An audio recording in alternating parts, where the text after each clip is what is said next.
Assalamualaikum warahmatullahi wabarakatuh. Alhamdulillah, salatu wassalamu ala rasulillah, amma ba'd. Kaum muslimin yang dirahmati Allah subhanahu wa ta'ala, masih membahas seputar polemik kunjungan Paus Fransiskus di Indonesia, kaum muslimin, ya. Dan yang paling menjadi sorotan itu adalah bukan Menteri Agama malahan, kaum muslimin, ya. Yang menjadi sorotan tajam itu justru malah imam besar Masjid Istiqlal. Karena ini kontroversinya cukup banyak sekali ya terkait Masjid Istiqlal. Dari mulai beberapa waktu yang lalu ya ribut masalah kunjungan 5 tokoh NU ke Israel. Ya, kemudian ternyata terbongkar juga bahwa imam besar Masjid Istiqlal ini juga memasukkan orang-orang Yahudi ke Masjid Istiqlal dengan alasan itu ada seminar ya, seminar PKUMI, Pendidikan Kader Ulama Masjid Istiqlal. Ya, ini pendidikan kader ulama tapi narasumbernya adalah orang Yahudi. Ya, itu jadi kontroversi. Dan itu juga rame dibahas di media sosial kaum muslimin ya. Dan kemudian yang baru-baru ini adalah kunjungan Paus Fransiskus ke Masjid Istiqlal. Ya, di Masjid Istiqlal ada acara menyambut Paus Fransiskus ya, sampai nyanyi-nyanyi. Ya, ada kayaknya memang sengaja dibuat lagu itu kaum muslimin ya. Dibuat lagu untuk menyambut Paus Fransiskus ya. Coba kita lihat lagunya kaum muslimin. Giving a bouquet of red and white flowers as a sign of peace and respect for the arrival of the Holy Father, Pope Francis, in Indonesia. Penuh damai, penuh kasih sayang. Tuh kaum muslimin ya, tokoh kafir datang ke Masjid Istiqlal disambut dengan terbangan ya, kemudian dikarangkan lagu untuk menyambutnya ya. Selamat datang di Masjid Istiqlal. Penuh kasih, penuh damai, penuh kasih sayang. Kemudian Paus Fransiskusnya disambut dengan mesra oleh imam besar Masjid Istiqlal ya. Jadi ini yang penuh kontroversi, yang paling disorot ini justru malah imam besar Masjid Istiqlal kaum muslimin. Kalau Menteri Agama sepertinya kemarin cuma disorot masalah peniadaan azan maghrib di televisi ya. Dan itu pun tidak langsung dari Menteri Agama ya. Karena memang Menteri Agama ini tidak memberikan himbauan secara langsung, akan tetapi melalui Menkominfo ya. Menkominfo kemudian menghimbau stasiun televisi swasta untuk meniadakan azan maghrib ketika acara misa berlangsung. Jadi azan maghrib itu hanya diganti dengan running text ya. Jadi sedikit sekali lah ya kritikan terhadap Menteri Agama ya. Tapi kalau imam besar Masjid Istiqlal ini sangat menjadi sorotan kaum muslimin, dari penyambutan yang luar biasa ya, sampai dikasih terbangan ya, dinyanyikan, kemudian disambut dengan mesra, kemudian ada pembacaan Injil di sana ya. Kemudian sampai ya masjid dijadikan tempat untuk nyanyi-nyanyi ya, pakaiannya seperti Sinterklas ya, ada kelompoknya AOS ya, itu nyanyi-nyanyi di Masjid Istiqlal ya. Kemudian yang menjadi sorotan lagi adalah ketika imam besar Masjid Istiqlal ini mencium keningnya Paus Fransiskus kaum muslimin ya. Ini sangat menjadi sorotan ya, bahkan sekelas Pak Idrus Romli, ya, Pak Lutfi Basori ikut berkomentar ya bahwa penyambutan yang seperti itu lebay. Ya, bahkan kalau mencium Paus Fransiskus karena mengharapkan barokah ya, mengharapkan keberkahan, itu justru malah kufur ya, bahkan bisa murtad ya. Ada itu videonya dari Pak Idrus Romli ya, kemarin kita sudah angkat kaum muslimin.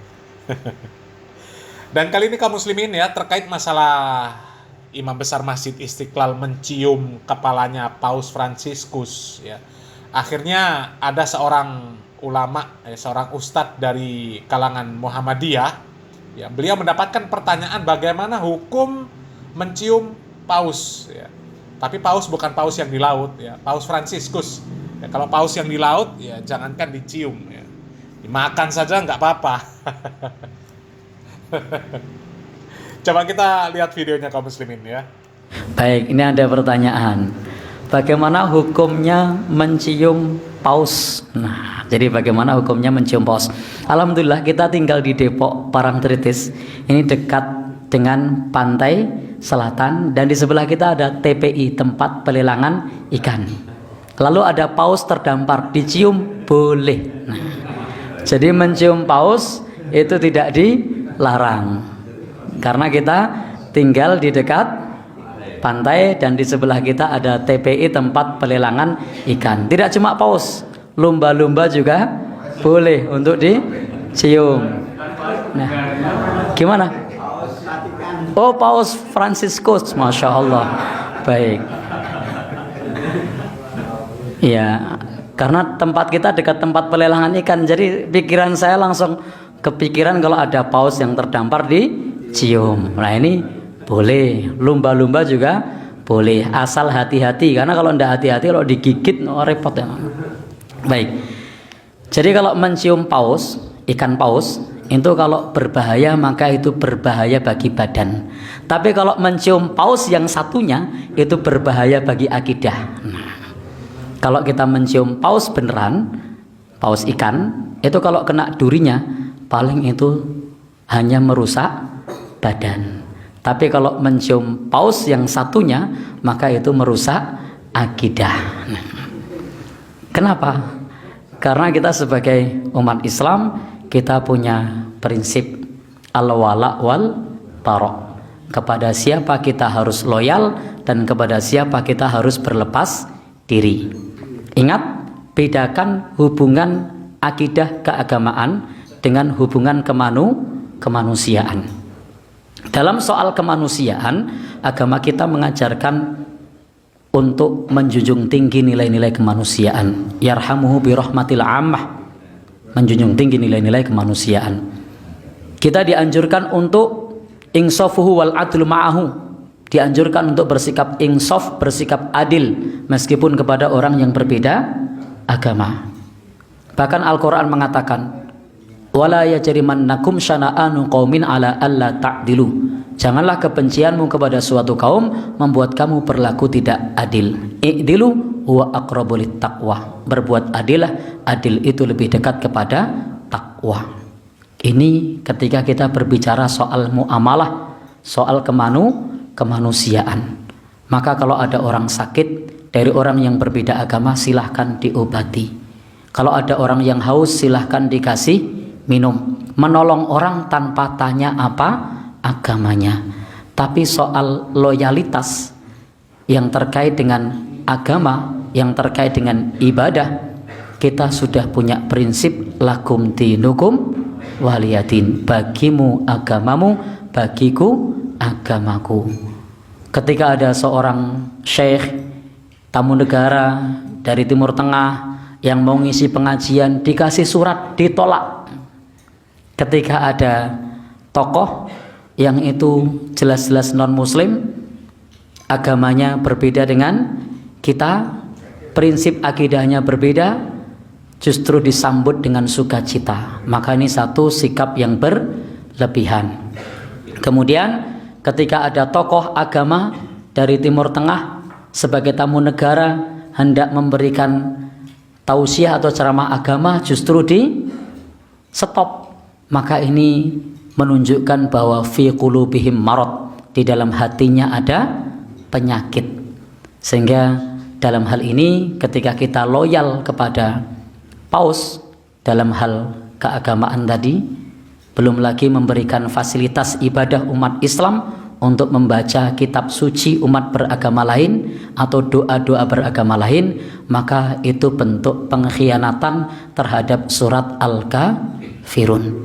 Lakum dinukum waliyadin. Allah sudah firmankan di situ, diulang berulang kali, la a'budu ma ta'budun. Aku tidak menyembah apa yang kalian sembah. Wala antum abiduna ma a'bud. Dan kalian tidak menjadi penyembah apa yang aku sembah. Rasul dulu pernah diajak kerjasama dalam masalah ibadah. Apakah Rasul mau? Tidak mau. Jadi dalam masalah ibadah, toleransi kita itu adalah membiarkan. Toleransi kita itu adalah tidak mengganggu. Toleransi kita itu adalah tidak merusak. Toleransi kita itu adalah tidak mencampuri. Maka atas apa yang kita lihat dan yang kita saksikan, sebagaimana yang disampaikan oleh penanya, itu bukan toleransi, tapi itu kolaborasi. Jadi di dalam agama kita itu yang diajarkan toleransi, bukan kolaborasi. Dan di dalam hal kepada umat beragama lain, apalagi ini yang menjadi simbol dari agama lain, maka kita perlu menunjukkan sikap al-wala wal bara'. Kepada umat Islam kita harus loyal, kepada akidah yang lain kita harus berlepas diri. Ingat, dalam agama, kalau dalam soal muamalah mau utang piutang kepada orang beda agama boleh, nolong mereka yang sedang sakit boleh, mendoakan mereka yang sakit agar sembuh boleh.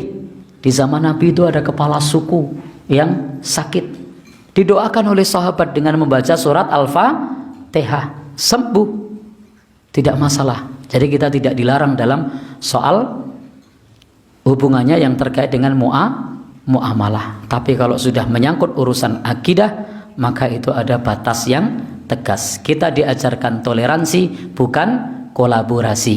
Kita diajarkan untuk ngeboti. Di dalam hal akidah kita ngeboti, kita wala, kita loyal kepada agama kita, dan kita berlepas diri kepada agama yang lain. Jangan sampai kita kemudian justru mengelu-elukan tokoh umat beragama lain, sementara kepada yang seakidah, kepada yang se-Islam itu justru malah dianggap seolah-olah sebagai musuh. Jadi hendaknya kita bisa menempatkan diri. Kita diajarkan untuk toleransi, bukan diajarkan untuk kolaborasi. Kalau mau kolaborasi, maka silahkan kolaborasi dalam hal-hal keduniaan, bukan dalam hal yang terkait dengan keagamaan. Karena masing-masing punya aturannya sendiri. Kalau anak muda sekarang bilangnya beda server. Nah, jadi punya aturan sendiri. Wallahu alam bishawab. Jadi kesimpulannya, mencium paus boleh apa tidak? Ya, kalau paus yang di pantai itu boleh, tapi itu bahaya bagi diri kita. Kalau kena durinya, kalau kegigit, tapi itu sebatas bahaya badan. Tapi kalau mencium paus yang satu itu, maka itu bukan hanya bahaya bagi badan, tapi itu bahaya bagi akidahnya. Baik, sehingga ketika menciumnya, maka itu indikator harus berobat. Kenapa? Fi qulubihim marad, di dalam hatinya ada penyakit. Maka bersikaplah biasa-biasa saja, tidak perlu overacting, tidak perlu berlebihan. Wallahu alam bishawab. Masya Allah, luar biasa ya. Ternyata selera humor dari Ustadz Mujiman lumayan juga ya. Nggak apa-apa kaum muslimin, kita humor, guyonan, nggak apa-apa kaum muslimin ya, asalkan humor dan guyonannya itu bukan humor dan guyonan dusta. Karena kalau guyonan, humor dengan dibumbui dusta, itu dilaknat oleh Nabi Muhammad SAW. Jadi hati-hati itu para ustadz, para kiai, para gus ya, yang sering ceramah kemudian bercerita-cerita tentang sesuatu ya untuk membuat jamaahnya tertawa, tapi ternyata ceritanya itu adalah cerita dusta. Hati-hati. Karena Nabi Muhammad SAW mengatakan, wailul lilladzi yuhaddisu fayakdzibu liyudhika bihil qaum wailul lahu. Celakalah bagi yang berbicara kemudian berdusta hanya ingin membuat suatu kaum tertawa. Ya, kata Nabi Muhammad SAW, celakalah dia. Jadi hati-hati ya. Tapi kalau bercanda, tidak berdusta, maka nggak apa-apa kaum muslimin ya. Justru bercanda yang seperti itu baik, apalagi candaannya ada ilmunya ya. Seperti yang disampaikan oleh Ustadz Mujiman, bahwa kalau mencium paus ya, mencium ya bukan cuma paus, lumba-lumba ya, nggak apa-apa ya, tapi hati-hati, itu berbahaya bagi badan ya. Kalau kena durinya, ya kalau paus nanti kena gigit atau mungkin malah diemplok sama pausnya kan berbahaya. Tapi bahayanya untuk badan. Tapi kalau cium Paus Fransiskus itu bahayanya bagi akidah. Jadi masih mending bahaya bagi badan tapi akidahnya aman. Daripada badannya aman tapi akidahnya yang tergadaikan. Ya, itu bahaya. Kalau akidah ini urusannya berabe nih, ya. Urusannya nanti sampai akhirat. Kalau sekedar bahaya bagi badan, cium lumba-lumba, cium paus, kemudian dimakan, kemudian digigit, ya nggak bahaya di akhirat. Kecuali sengaja ya kita bundir masuk ke mulut paus, ya lain cerita ya. Dan yang disampaikan oleh Ustadz Mujiman, ya itu sepertinya sudah cukup jelas lah kaum muslimin ya. Kalau masih kurang jelas lagi, kami rasa memang perlu dicuci otaknya bersih-bersih ya. Perlu belajar tentang tauhid, perlu belajar tentang konsep ya wala dan barok ya, sehingga kita tahu kita harus dengan siapa memberikan loyalitas dan dengan siapa kita harus berlepas diri. Tapi yang selama ini terjadi ya justru malah mereka ini dengan orang sesama muslim ya, dengan saudara muslim mereka keras, tapi dengan orang-orang kafir mereka saling berkasih sayang ya. Coba ya, pembangunan masjid Imam Ahmad bin Hambal, padahal itu masjid untuk umum kaum muslimin ya, bukan untuk kelompok ormas ya, kemudian apa lagi yayasan, bukan ya, itu masjid untuk umum, siapapun boleh sholat di sana, siapapun boleh tidur di sana, siapapun boleh menggunakan untuk kegiatan-kegiatan ibadah dalam rangka mengagungkan syariat Islam ya. Tapi mereka tolak ya, kajian-kajian mereka bubarkan. Tapi dengan orang kafir ya, Natalan dijaga, biksu diajak masuk ke masjid ya.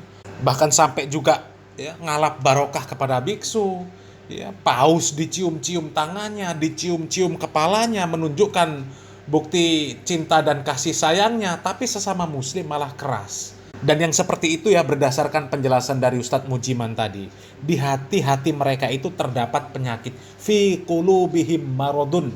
Di hati-hati mereka ini terdapat penyakit ya. Mereka mengaku orang-orang yang beriman, mereka mengaku ahlus sunnah wal jamaah, tapi menentang firman Allah Subhanahu wa taala ya. Allah Subhanahu wa taala di dalam surat Al-Mujadilah ayat 22 ya, di sana mengatakan la tajidu qauman yu'minuna billahi wal yaumil akhir yuwadduna man haddallah wa rasulah walau kanu aba'ahum au abna'ahum au ikhwanahum au ashiratahum. Kamu tidak akan mendapati kaum yang beriman kepada Allah dan hari akhir saling berkasih sayang dengan orang-orang yang menentang Allah dan Rasulnya. Sekalipun orang-orang itu adalah bapak-bapak atau anak-anak atau saudara-saudara ataupun keluarga mereka. Dan kalau kita melihat orang-orang yang seperti itu kaum muslimin ya, mereka sangat terlihat dengan orang kafir mereka mesra ya, tapi dengan kaum muslimin mereka kasar. Na'udzubillah min dzalik ya. Ini perlu diobati hati-hati mereka kaum muslimin ya. Di hati mereka ini penuh dengan penyakit kaum muslimin ya, penyakit akut ya, bahaya bagi akidah mereka ya. Mudah-mudahan Allah Subhanahu wa taala memberikan taufik dan hidayahnya ya. Mudah-mudahan bermanfaat. Barakallahu fikum. Wassalamualaikum warahmatullahi wabarakatuh.